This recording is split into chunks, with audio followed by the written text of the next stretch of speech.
എല്ലാവർക്കും top secret by കൺമണി എന്ന YouTube ചാനലിലേക്ക് സ്വാഗതം. ഞാൻ ഇന്ന് വന്നിട്ടുള്ളത് ചെമ്മനീർ പൂവിൻ്റെ വരാനിരിക്കുന്ന തകർപ്പൻ എപ്പിസോഡിൻ്റെ റിവ്യൂ ആയിട്ടാണ്. ഇതുവരെയും ചാനൽ സബ്സ്ക്രൈബ് ചെയ്യാത്തവർ പെട്ടെന്ന് തന്നെ സബ്സ്ക്രൈബ് ചെയ്യുക. എന്നാലേ വരാൻ പോകുന്ന അടിപൊളി എപ്പിസോഡുകളുടെ റിവ്യൂ പെട്ടെന്ന് തന്നെ നിങ്ങൾക്ക് കാണാൻ കഴിയൂ. എന്നാൽ നമുക്ക് വീഡിയോയിലോട്ട് പോവാം. സച്ചിക്ക് മുത്തശ്ശി എല്ലാ സ്വത്തുക്കളും എഴുതി കൊടുക്കാൻ വേണ്ടി തീരുമാനിക്കുന്നുണ്ട്. അതിനുവേണ്ടി രജിസ്ട്രേഷന് വേണ്ടി തയ്യാറാവാൻ പറയുന്നുണ്ട് മുത്തശ്ശി. ഇതെല്ലാം അറിഞ്ഞുകൊണ്ട് ശ്രുതി പറയുന്നുണ്ട്, എല്ലാ സ്വത്തും സച്ചിക്കും രേവതിക്കും എഴുതി കൊടുക്കാൻ വേണ്ടി പോവുകയാണ് മുത്തശ്ശി. ഇത് ഇങ്ങനെ വിട്ടാൽ പറ്റില്ല, ഞങ്ങൾക്ക് പിന്നെ ഒന്നും ഉണ്ടാവില്ല, എല്ലാം അവർക്ക് എഴുതി കൊടുക്കാൻ വേണ്ടി പോവുകയല്ലേ എന്നെല്ലാം വിചാരിക്കുന്നുണ്ട്. ശ്രുതി വിചാരിക്കുന്നുണ്ട്, എങ്ങനെയെങ്കിലും ഈ രജിസ്ട്രേഷൻ മുടക്കണം. പിന്നെ ആ സച്ചിൻ രേവതിയും അവരില്ലാതായാൽ മാത്രമേ ഈ സ്വത്തുക്കളെല്ലാം ഞങ്ങൾക്ക് മാത്രമായിട്ട് കിട്ടുള്ളൂ. അതുകൊണ്ട് ആദ്യം ഇല്ലാതാക്കേണ്ടത് ആ സച്ചിയെ തന്നെയാണ് എന്ന് വിചാരിക്കുന്നുണ്ട്. അതിനുവേണ്ടി എന്താ ഒരു വഴി എന്നെല്ലാം ആലോചിക്കുകയാണ് ശ്രുതി വിചാരിക്കുന്നുണ്ട്, അവൻ്റെ വണ്ടിയുടെ ബ്രേക്ക് അഴിച്ചു വിടാം.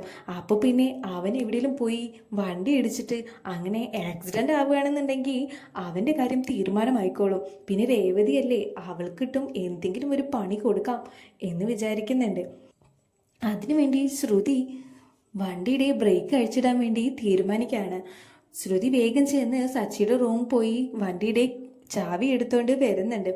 വേഗം വന്ന് നാല് പുറം നോക്കി ആരും ഇല്ല എന്ന് ഉറപ്പിച്ചതിന് ശേഷം ശ്രുതി ഡോർ തുറന്ന് അകത്ത് കയറുന്നുണ്ട്. വണ്ടിയുടെ ബ്രേക്ക് അഴിച്ചിടാനുള്ള എല്ലാ കാര്യങ്ങളും സെറ്റ് ചെയ്ത് ശ്രുതി ഇറങ്ങി പോരുന്നുണ്ട്. ആ സമയത്താണ് ശ്രുതിയുടെ കമ്മൽ വണ്ടിയിൽ കൊഴിഞ്ഞു പോകുന്നത്. ശ്രുതി കമ്മൽ അഴിഞ്ഞു പോയത് ശ്രദ്ധിച്ചില്ല. അങ്ങനെ വേഗം കയറിപ്പോയി ചാവിയെല്ലാം സച്ചിയുടെ റൂമിൽ തന്നെ കൊണ്ടുപോയി വെക്കുന്നുണ്ട് ശ്രുതി. എന്നിട്ട് ഒന്നും അറിയാത്ത പോലെ കിച്ചണിൽ പോയി ഫുഡ് കഴിക്കാൻ വേണ്ടി പോവുകയാണ്. ആ സമയത്ത് രേവതി കിച്ചണിൽ ജോലി ചെയ്തുകൊണ്ടിരിക്കുകയാണ്. സച്ചി വന്നിട്ട് രേവതിയോട് പറയുന്നുണ്ട്, രേവതി എനിക്കൊരു ട്രിപ്പുണ്ട്, ഞാൻ വേഗം പോയിട്ട് വരാം എന്ന് പറയുന്നുണ്ട്. സച്ചിയേട്ടാ ഭക്ഷണം കഴിച്ചിട്ട് പോ, ബ്രേക്ക്ഫാസ്റ്റ് കഴിക്കാണ്ടാണോ പോകുന്നത് എന്ന് പറയാണ്. അത് സാരമില്ല രേവതി, ഞാൻ പുറത്തുനിന്ന് കഴിച്ചോണ്ട്, ഇപ്പോൾ ബ്രേക്ക്ഫാസ്റ്റ് എല്ലാം കഴിക്കാൻ നിന്നാൽ നേരം വഴുകും, എന്നെ അവിടെ വെയിറ്റ് ചെയ്യുന്നുണ്ട് ആളുകൾ എന്ന് പറയാണ്. രേവതി ശരി സച്ചിയേട്ടാ, ശ്രദ്ധിച്ചു പോകണം കേട്ടോ എന്നെല്ലാം പറയുന്നുണ്ട്. ശരി രേവതി എന്നും പറഞ്ഞ് വേഗം പോകുന്നുണ്ട് സച്ചി പോകുന്നത് കാണുമ്പോൾ ശ്രുതി മനസ്സിൽ വിചാരിക്കുന്നുണ്ട്, ഇന്ന് അവൻ്റെ കഥ കഴിയും, ഇത് അവൻ്റെ അവസാനത്തെ പോക്കാ രേവതി, നീ കൺകുളിർക്കെ കണ്ടോ എന്നെല്ലാം മനസ്സിൽ വിചാരിക്കുന്നുണ്ട് ശ്രുതി. സച്ചി വണ്ടി എടുത്തോണ്ട് പോവുകയാണ്.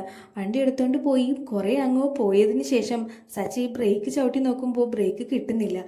സച്ചി കുറേ തവണ ബ്രേക്ക് ചവിട്ടുന്നുണ്ട്, പക്ഷേ ബ്രേക്ക് കിട്ടുന്നില്ല. അപ്പോഴാണ് സച്ചിക്ക് മനസ്സിലാവുന്നത് ബ്രേക്ക് പോയി കിടക്കുകയാണ് എന്നുള്ള കാര്യം. സച്ചി പെട്ടെന്ന് ആകെ എന്ത് ചെയ്യണം എന്നറിയാതിരിക്കുന്നുണ്ട്. സച്ചിയുടെ കയ്യിൽ പെട്ടെന്ന് വണ്ടി നിൽക്കുന്നില്ല. വണ്ടി വേഗം പോയി ഒരു മരത്തിൽ പോയി ഇടിക്കുന്നുണ്ട്. മരത്തിലിടിച്ചതും സച്ചിയുടെ തല വണ്ടിയിലിടിച്ച് ബ്ലഡ് എല്ലാം വരുന്നുണ്ട്. ഈ സമയം വഴിയിലൂടെ പോകുന്ന യാത്രക്കാരെല്ലാം ഇത് കണ്ടുകൊണ്ട് വേഗം സച്ചിയെ ഹോസ്പിറ്റലിൽ എത്തിക്കുന്നുണ്ട്. ഹോസ്പിറ്റലിൽ എത്തിച്ചതും മഹേഷ് വിവരങ്ങളെല്ലാം അറിഞ്ഞ് പെട്ടെന്ന് തന്നെ ചെല്ലുന്നുണ്ട്. പെട്ടെന്ന് ചെന്നതിന് ശേഷം മഹേഷ് ചോദിക്കുന്നുണ്ട്, സച്ചി എന്താടാ പറ്റിയത്, നിനക്കിങ്ങനെ വണ്ടി എടുത്താൽ പ്രശ്നമൊന്നും ഉണ്ടാവാറില്ലല്ലോ എന്ന് ചോദിക്കുന്നുണ്ട്. അതെടാ എന്താ പറ്റിയതെന്ന് വെച്ചാൽ ഞാൻ കുറേ ബ്രേക്ക് ചവിട്ടി നോക്കി, പക്ഷെ ബ്രേക്ക് പോയി കിടക്കുകയായിരുന്നു, അതാണ് ഉണ്ടായത്. അപ്പോൾ പെട്ടെന്ന് വണ്ടി പോയി ഒരു മരത്തിലിടിച്ചു എന്ന് പറയാണ്. നിനക്കൊന്നും പറ്റിയില്ലല്ലോ അല്ലേ എന്ന് പറയുന്നുണ്ട്. ഇല്ലടാ, തലയിൽ ഈ ഒരു മുറിവുണ്ടെന്നേ ഉള്ളൂ, വേറെ കുഴപ്പമൊന്നുമില്ലെന്നാണ് ഡോക്ടർ പറഞ്ഞത് എന്ന് പറയുന്നുണ്ട്. മഹേഷ് ഈ കാര്യം രേവതിയെ വിളിച്ച് പറയാണ്. രേവതി, സച്ചിക്ക് ഒരു ആക്സിഡന്റ് പറ്റിയിരിക്കുകയാണ് എന്ന് പറയാണ്. ഇത് കേൾക്കുമ്പോഴും രേവതി ഭയങ്കരമായിട്ട് പേടിക്കുന്നുണ്ട്. അയ്യോ എന്ത് പറ്റി എൻ്റെ സച്ചിയേട്ടന്, എന്താ ഏത് ഹോസ്പിറ്റലിലാണ്, എന്താ പറ്റിയത്, എന്താ ഉണ്ടായത് എന്നെല്ലാം ചോദിക്കുന്നുണ്ട്. മഹേഷ് പറയുന്നുണ്ട്, നീ ഇങ്ങനെ ടെൻഷൻ അടിക്കേണ്ട രേവതി, അതിന് മാത്രം കുഴപ്പമൊന്നുമില്ല, അവൻ്റെ തലയിലൊരു മുറിവുണ്ട്, അവന് ബ്രേക്ക് കിട്ടിയില്ല എന്നാണ് പറഞ്ഞത്, കുഴപ്പമൊന്നുമില്ല, നീ പെട്ടെന്ന് സിറ്റി ഹോസ്പിറ്റലിലോട്ട് വാ, ഞങ്ങളിവിടെ ഉണ്ട് എന്ന് പറയാണ്. ഇപ്പം വരാം, സച്ചിയേട്ടന് കുഴപ്പമൊന്നുമില്ലല്ലോ, എന്നെ സമാധാനിപ്പിക്കാൻ വേണ്ടി പറയല്ലോ, കുഴപ്പമൊന്നുമില്ലല്ലോ സച്ചിയേട്ടന്, എന്താ പറ്റിയത് എന്നും പറഞ്ഞുകൊണ്ട് പൊട്ടിക്കരയുന്നുണ്ട് രേവതി. കുഴപ്പമൊന്നുമില്ല രേവതി, ഇനി പെട്ടെന്ന് വായോ എന്ന് പറയാണ്. രേവതി വേറെ ഒന്നും നോക്കാതെ വേഗം രേവതിയുടെ വണ്ടി എടുത്തുകൊണ്ട് ഹോസ്പിറ്റലിലോട്ട് പോകുന്നുണ്ട്. ഹോസ്പിറ്റലിലോട്ട് ചെന്നതും ഓടിച്ചെന്ന് സച്ചിനെ പോയി കെട്ടിപ്പിടിക്കുന്നുണ്ട് രേവതി. എന്ത് പറ്റി സച്ചിയേട്ടാ, എന്താ ഇത് ഉണ്ടായത്? സച്ചിയുടെ തലയിലെല്ലാം മുറിവുണ്ടായിട്ടുണ്ടല്ലോ, എന്ത് പറ്റിയതാ ഇത് എന്നെല്ലാം ചോദിക്കുന്നുണ്ട്. നീ ഇങ്ങനെ കരയാതിരിക്കും രേവതി, എനിക്ക് കുഴപ്പമൊന്നുമില്ല. വണ്ടിയുടെ ബ്രേക്ക് പോയി കിടക്കായിരുന്നു, ഞാനത് ശ്രദ്ധിച്ചിട്ടുണ്ടായിരുന്നില്ല. അതുകൊണ്ട് തന്നെ വണ്ടി പോയി ഒരു മരത്തിലിടിച്ചു, അതാണ് ഉണ്ടായത്. ഒരു കുഴപ്പമില്ല, എനിക്കിപ്പോൾ തലയിലൊരു മുറിവുണ്ട്, അത്രയേ ഉള്ളൂ എന്ന് പറയാണ്. എന്നാലും സച്ചിയേട്ടാ, ഇത് എന്ത് പറ്റിയതാ? ഞാൻ എന്നും പ്രാർത്ഥിക്കുന്നതാ എൻ്റെ സച്ചിയേട്ടന് ഒരു ആപത്തും വരാതിരിക്കാൻ. ഇതിപ്പോൾ എന്ത് പറ്റി എൻ്റെ ഭഗവതി? ഇങ്ങനെയെല്ലാം പറഞ്ഞ് കരയുന്നുണ്ട് രേവതി. ആ സമയത്താണ് ഡോക്ടർ വരുന്നത്. ഡോക്ടറോട് രേവതി ചോദിക്കുന്നുണ്ട്, സച്ചിയേട്ടന് ഇപ്പോൾ എങ്ങനെയുണ്ട് ഡോക്ടർ, എന്തെങ്കിലും കുഴപ്പമുണ്ടോ എന്നെല്ലാം ചോദിക്കുകയാണ്. ഇപ്പോൾ സച്ചിക്ക് കുഴപ്പമൊന്നുമില്ല, തലയിലുള്ള മുറിവുണ്ട് എന്നേ ഉള്ളൂ. പിന്നെ കുറച്ച് നേരം ഒബ്സർവേഷനിൽ വെച്ചുകൊണ്ട് നിങ്ങൾക്ക് തിരിച്ചു പോകാമെന്നാണ് എന്ന് പറയുന്നുണ്ട്. രേവതി പറയുന്നുണ്ട്, ഇതെങ്ങനെയാ സച്ചിയേട്ടാ പെട്ടെന്ന് ബ്രേക്ക് ഇല്ലാണ്ടായി പോയത്, ഇത് എന്ത് പറ്റിയതാ എന്നെല്ലാം പറയാണ്. മഹേഷ് പറയുന്നുണ്ട്, നിങ്ങളേതായാലും ഡിസ്ചാർജ് ആയിട്ട് വീട്ടിലോട്ട് ചെല്ലും, ഞാൻ വണ്ടിയൊക്കെ ഒന്ന് പോയി നോക്കട്ടെ, അതവിടെ അങ്ങനെ ഇട്ട് പോകുന്നതല്ലേ എന്ന് പറയുന്നുണ്ട്. സച്ചി പറയുന്നുണ്ട്, നീ നോക്കണം കേട്ടോടാ, വണ്ടിക്ക് എന്തെങ്കിലും പറ്റിയിട്ടുണ്ടോ എന്നൊന്നും അറിയില്ല. ഞാനാണെങ്കിൽ വണ്ടി ഇടിച്ച സമയത്ത് എനിക്ക് പെട്ടെന്ന് ബോധം പോയത് കാരണം ഒന്നും ഓർമ്മയില്ല. നീ ഒന്ന് പോയി നോക്കിയേക്കണേടാ എന്ന് പറയുന്നുണ്ട്. അതെന്താ സച്ചി, ഞാൻ പോയി നോക്കിക്കോളാം, എന്നിട്ട് ഞാൻ എന്നോട് വിവരങ്ങൾ അറിയിച്ചോളാം കേട്ടോ എന്നും പറഞ്ഞുകൊണ്ട് പോകുന്നുണ്ട് മഹേഷ്. സച്ചിയും രേവതിയും കൂടി നേരെ വീട്ടിലോട്ട് പോകുന്നുണ്ട്. വീട്ടിലോട്ട് പോകുന്ന വഴിക്ക് സച്ചി പറയുന്നുണ്ട്, ഞാൻ ഇന്നലെ കൂടി വണ്ടി കൊടുന്ന് നിർത്തിയതല്ലേ രേവതി, അപ്പോഴൊന്നും ഒരു കുഴപ്പം ഉണ്ടായിരുന്നില്ല. ഇത് ഇന്ന് രാവിലെയാണ് ബ്രേക്ക് പോയത്, അത് എന്ത് പറ്റിയതാ, ഇത് ആരെങ്കിലും മനഃപൂർവ്വം ചെയ്തതാണോ എന്നാണ് എൻ്റെ സംശയം എന്ന് പറയുന്നുണ്ട്. രേവതി പറയുന്നുണ്ട്, ആര് സച്ചിയേട്ടാ മനഃപൂർവ്വം സച്ചിയേട്ടനെ കൊല്ലാനൊക്കെ വേണ്ടി ഇങ്ങനെ ചെയ്യുന്നത്, അത് അറിയാതെ പറ്റിപ്പോയത് എന്തെങ്കിലും ആയിരിക്കും എന്ന് പറയുന്നുണ്ട്. വീട്ടിലെത്തിയതും സച്ചിയുടെ നെറ്റിയിൽ മുറിവെല്ലാം കാണുന്നുണ്ട് രവി ചോദിക്കുന്നുണ്ട്, മോനെ നിനക്ക് എന്താ പറ്റിയത്? നീ ഇവിടുന്ന് പോകുമ്പോൾ ഒരു കുഴപ്പമുണ്ടായിരുന്നില്ലല്ലോ, ഇതെങ്ങനെ നിന്റെ തലയിൽ മുറിവായത്? നിങ്ങളിപ്പോൾ എവിടുന്നാ വരുന്നത് എന്നെല്ലാം ചോദിക്കുകയാണ്. രേവതി പറയുന്നുണ്ട്, അത് അച്ഛാ, സച്ചിയേട്ടന് ഇന്നൊരു ആക്സിഡൻറ്റ് പറ്റി, മരത്തിൽ പോയി ഇടിക്കുക ചെയ്തത്. വണ്ടിയുടെ ബ്രേക്ക് പോയി കിടക്കായിരുന്നു, അത് കാരണം വണ്ടി പോയി ഇടിച്ചതാണ്, കുഴപ്പമൊന്നുമില്ല, തലയിലൊരു മുറിവുണ്ടെന്നേ ഉള്ളൂ, വേറെ കുഴപ്പമൊന്നുമില്ല എന്ന് പറയുന്നുണ്ട്. അതെന്താ സച്ചി, എങ്ങനെ വണ്ടിയിട്ട് ബ്രേക്ക് പോയത്? നീ നന്നായി ശ്രദ്ധിക്കുന്നതല്ലേ വണ്ടിയെല്ലാം, എന്നിട്ടിപ്പോൾ ഇത് എന്താ പറ്റിയത്? ശ്രദ്ധിക്കണ്ടേ മോനെ, നിനക്കെല്ലതും പറ്റിക്കഴിഞ്ഞാൽ അച്ഛന് സഹിക്കാൻ കഴിയില്ലടാ എന്നെല്ലാം പറയുന്നുണ്ട്. അച്ഛൻ വിഷമിക്കണ്ട, എനിക്കിപ്പോൾ കുഴപ്പമൊന്നുമില്ല, ഇപ്പോൾ ഈ ഒരു മുറിവ് മാത്രമേ ഉള്ളൂ, ഞാൻ ശ്രദ്ധിക്കുന്നുണ്ട് അച്ഛാ, പക്ഷെ അത് എങ്ങനെ ബ്രേക്ക് പോയതെന്ന് എനിക്കറിയില്ല. ഇന്നലെ രാത്രി ഞാൻ വണ്ടി കൊടുന്ന് നിർത്തിയപ്പോൾ പോലും ഒരു കുഴപ്പവും ഉണ്ടായിരുന്നില്ല, ഇന്ന് രാവിലെ ഞാൻ എടുത്തുകൊണ്ട് പോയപ്പോൾ വണ്ടിയുടെ ബ്രേക്ക് പോയത് അറിയുന്നത് എന്നെല്ലാം പറയുന്നുണ്ട്. ഈ സമയത്താണ് മഹേഷ് വീട്ടിലോട്ട് വരുന്നത്. മഹേഷ് വന്നിട്ട് പറയുന്നുണ്ട്, സച്ചി ഞാൻ വണ്ടി പോയി നോക്കിയിരുന്നടാ എന്ന് പറയുന്നുണ്ട്. എനിക്ക് എന്തെങ്കിലും പറ്റിയിട്ടുണ്ടോടാ, കാര്യമായിട്ട് എന്തെങ്കിലും പറ്റിയോ എന്ന് ചോദിക്കുകയാണ്. വണ്ടിക്ക് മരത്തിലിടിച്ചതല്ലേ, അതിൻ്റെതായ പ്രശ്നങ്ങളെല്ലാം ഉണ്ട്, ചില്ല് പൊട്ടിയിട്ടുണ്ട്, പിന്നെ വണ്ടിയുടെ അവിടെ ഇവിടെയായി കുറേ സ്ക്രാച്ച് എല്ലാം പറ്റിയിട്ടുണ്ട്, അത്ര തന്നെ ഉള്ളൂ, വേറെ പ്രശ്നങ്ങളൊന്നും ഇല്ല എന്ന് പറയുന്നുണ്ട്. അത് നേരെ കണ്ടേടാ, ഒരുപാട് കാശാവുമല്ലേ, നീ വണ്ടി നേരെ നോക്കിയോ, എങ്ങനെ ബ്രേക്ക് പോയതെന്ന് അറിയോ എന്ന് ചോദിക്കുന്നുണ്ട്. ആ സമയത്ത് മഹേഷ് പറയുന്നുണ്ട്, ബ്രേക്ക് പോയതല്ലടാ, അതാരോ കട്ട് ചെയ്തിട്ടിരിക്കുക, ബ്രേക്ക് കളഞ്ഞതാണ്, അല്ലാതെ തന്നെ പോയതല്ല എന്ന് പറയുന്നുണ്ട്. ബ്രേക്ക് കളഞ്ഞിടാനോ, അതാരാ അങ്ങനെ ചെയ്തത് എന്ന് പറയുന്നുണ്ട്. ആരാ ചെയ്തത് എന്ന് നമുക്കറിയില്ലല്ലോ, പക്ഷേ അത് മനഃപൂർവ്വം ചെയ്തതാണ്, അല്ലാണ്ട് അറിയാണ്ട് പറ്റിയതൊന്നും അല്ല എന്ന് പറയുന്നുണ്ട്. അങ്ങനെ മനഃപൂർവ്വം സച്ചിയെ കൊല്ലാൻ വേണ്ടി ആരാപ്പം അത് ചെയ്യുന്നത് എന്ന് പറയുന്നുണ്ട് രവി. മഹേഷ് പറയുന്നുണ്ട്, എടാ എനിക്ക് ഈ കമ്മൽ ആ വണ്ടിയിൽ നിന്ന് കിട്ടിയതാ, ഡ്രൈവിംഗ് സീറ്റിൻ്റെ നേരെ താഴെയായിരുന്നു ഇതുണ്ടായിരുന്നത്, പിന്നെ യാത്രക്കാരും ഫ്രണ്ട് സീറ്റിൽ അങ്ങനെ ഇരിക്കാറില്ലല്ലോ, പിന്നെ രേവതി ആണെങ്കിൽ ഇങ്ങനത്തെ മോഡേൺ കമ്മലൊന്നും ഇട്ട് ഞാൻ കണ്ടിട്ടുമില്ല, അപ്പോൾ ഇത് ബ്രേക്ക് പോയതും ഇതും തമ്മിൽ എന്തെങ്കിലും ബന്ധമുണ്ടോ എന്നറിയാൻ വേണ്ടി ഞാൻ ഇങ്ങോട്ട് കൊണ്ടുവന്നതാണ് എന്ന് പറഞ്ഞ് കാണിച്ചു കൊടുക്കുന്നുണ്ട് മഹേഷ്. ആ കമ്മൽ കാണുന്നതും രേവതിക്ക് മനസ്സിലാവുന്നുണ്ട് അത് ശ്രുതിയുടെ കമ്മലാണ് എന്നുള്ള കാര്യം. രേവതി ആ കമ്മൽ വാങ്ങിച്ച് നോക്കുന്നുണ്ട്, എന്നിട്ട് പറയുന്നുണ്ട്, ശ്രുതി ഇത് എൻ്റെ കമ്മലല്ലേ എന്ന് ചോദിക്കുന്നുണ്ട്. എൻ്റെ കമ്മലോ? എൻ്റെ അടുത്ത് ഇങ്ങനത്തെ കമ്മലൊന്നും ഇല്ല, അത് എൻ്റെ ഒന്നും അല്ല എന്ന് പറയുന്നുണ്ട് ശ്രുതി. ഇത് എൻ്റെ കമ്മൽ തന്നെയാ, ഇന്ന് രാവിലെ ഞാൻ കണ്ടതാണല്ലോ നീ ഈ കമ്മൽ ഇട്ടിട്ടുള്ളത് എന്ന് പറയാണ്. രാവിലെ ഞാൻ ഈ കമ്മലൊന്നല്ല ഇട്ടത്, കണ്ടോ ഇപ്പം ഇട്ടിട്ടില്ല ഈ കമ്മൽ, ഈ കമ്മലാണ് ഞാൻ രാവിലെ ഇട്ടത്, അല്ലാതെ രാവിലെ ഞാൻ വേറെ കമ്മലൊന്നും ഇട്ടിട്ടില്ല. നീ എന്തിനാ എന്നെ വെറുതെ സംശയിക്കുന്നത്? ഞാൻ അങ്ങനെയൊന്നും ചെയ്തിട്ടില്ല എന്ന് പറയുന്നുണ്ട്. അതിന് നീ അങ്ങനെ ചെയ്തു എന്ന് ഞാൻ പറഞ്ഞിട്ടില്ലല്ലോ, ഇത് നിന്റെ കമ്മലാണോ എന്നല്ലേ ഞാൻ ചോദിച്ചോളൂ എന്ന് പറയുന്നുണ്ട്.